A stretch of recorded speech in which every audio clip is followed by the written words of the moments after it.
also when she was born. Her situation in every way should secure your compassion. Badly done, Emma. Badly done.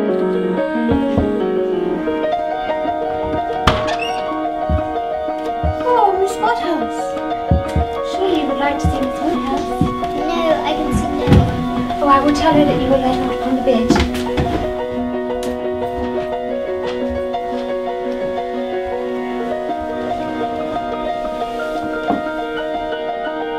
I'm afraid Jane is not very well. I dare say my daughter will be here presently. Miss Woodhouse, you are so kind, so very kind. But then you are always so kind.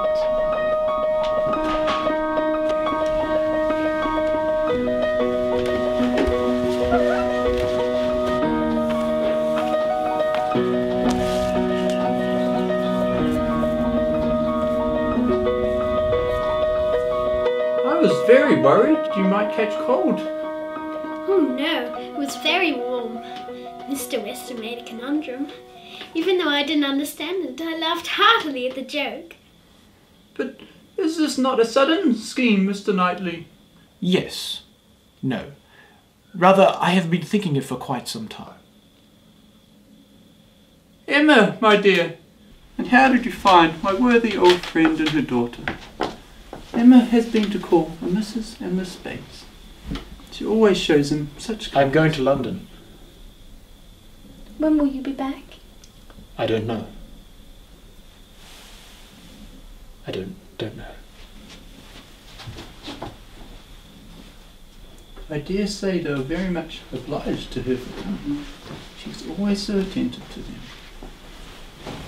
Sir, a message has come for you, sir, from Mr. Weston. His servant is also my cousin, has just delivered it. And apparently Frank Churchill's aunt has just died him a considerable fortune.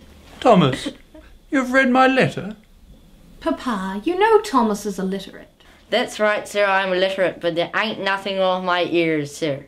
And Frank Churchill's been engaged his last 8 months. But who is Frank engaged to? Mr. Frank Churchill was engaged and married to Jane Fairfax. This is not the oddest news that ever was. Had you any idea of his being in love with her? Upon my word. At the very time I was encouraging you to give way to your own feelings? If I had known, I should have cautioned you accordingly. Me? Why should you caution me? You do not think I ever cared about Frank Churchill. But, Harriet, you spoke to me about a man. I know we agreed never to name him, but I hope I have better taste than to think of Frank Churchill above him. So superior to Frank Churchill. Harriet, let us understand each other. Is it possible you're thinking of Mr. Knightley? To be sure I am. But you spoke of the service Frank rendered you in rescuing from the gypsies. Oh, Mr. Woodhouse, how could you forget? My dear Harriet, I remember it perfectly. You mentioned your sensations at seeing him come to your rescue. I was thinking a more precious circumstance, of Mr. Knightley asking me to dance when Mrs. Elton would not. That's when I realised what a superior man Mr. Knightley is. This has been a most unfortunate, deplorable mistake. What is to be done? You do not approve of it, then, if you understood me. There have been great mentions of disparity. Those were your own words. Harriet, have you any idea of Mr. Knightley returning your affection? Well, yes, I do believe I have. Could Mr. Knightley really have found in Harriet's society all that he ever wanted? His first and dearest friend. Dearest Harriet Smith, please allow me in this letter to express my deepest affections for you, which has over time turned into steadfast love. The beloved wife to whom he looked for all the best blessings of existence. I know that lately there have been concerns raised by others about a disparity between ourselves. But I've always believed that true love of the heart can bridge any differences in social standings. And as I have ample funds to support us both in a life together, there really is nothing that stands between us in happiness except your own heart. So I ask you, dearest Harriet, to marry me and always be by my side in this life we will make together. Why could he not remain single? If he would just stay single, then I should be perfectly satisfied.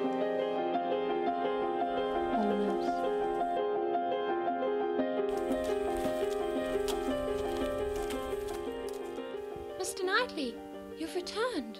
Yes. Just now. You must have had a wet ride. Yes. Quite wet. Oh, you have some news to hear now that you've returned. You mean Mr. Churchill and Jane Fairfax? I've already heard. No doubt you were not surprised. But I seem doomed to blindness. Time, dearest Emma, will heal your wound. He is an abominable scoundrel. He is a disgrace to man. You're very kind, Mr. Knightley, but you are mistaken.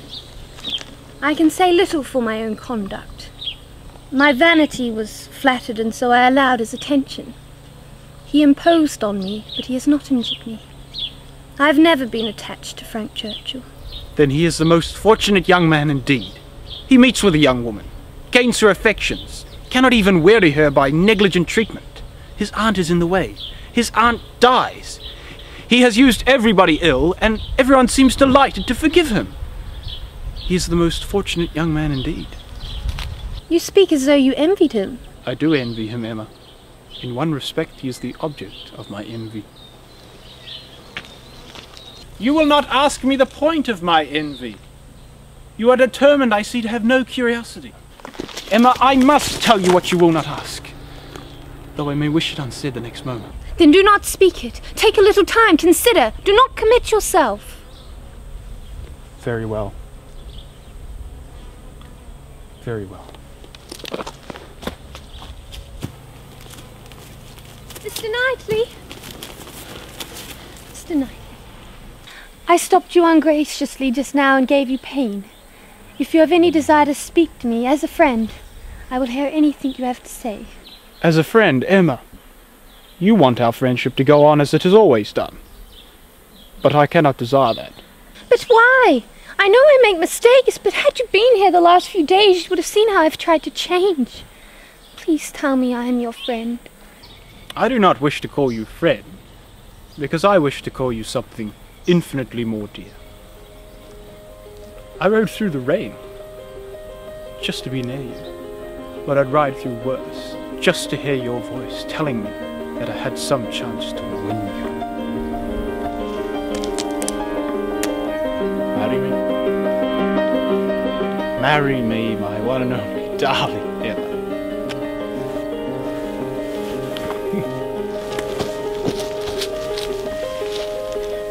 Now I need not call you Mr. Knightley.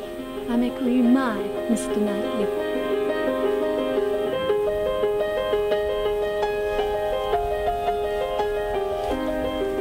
Let's go to your father.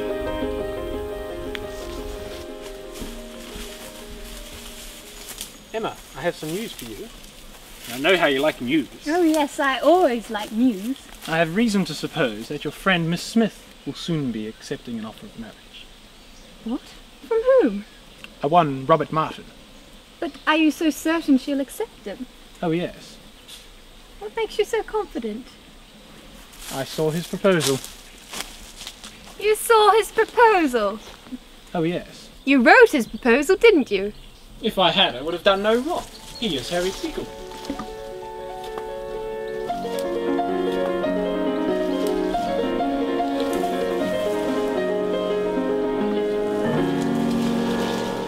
My dear, what are you thinking? Have you not always said you would never marry? You must not do such a thing. You must not marry Mr. Knightley. Think of poor Miss Taylor. But Papa, you like Mr. Knightley. Is he not a favourite of yours? Wouldn't you like to see him here often? Oh yes, Mr. Knightley cannot be here too often. But we see him every day as it is. Why can we not go on as we have always done? Well, if your happiness involves Emma being at Hartfield, let it be my home too. Well, perhaps a wedding might not be so bad. In another year or two, perhaps. Oh, Papa, we love each other. Sir, I've just been down to the poultry house. Someone seems to have broken and stolen every single one of your chickens. Oh dear. Pilfering poultry. Next it will be housebreaking. What shall we do? Oh, Mr. Knightley, don't leave us. Stay here. Marry Emma.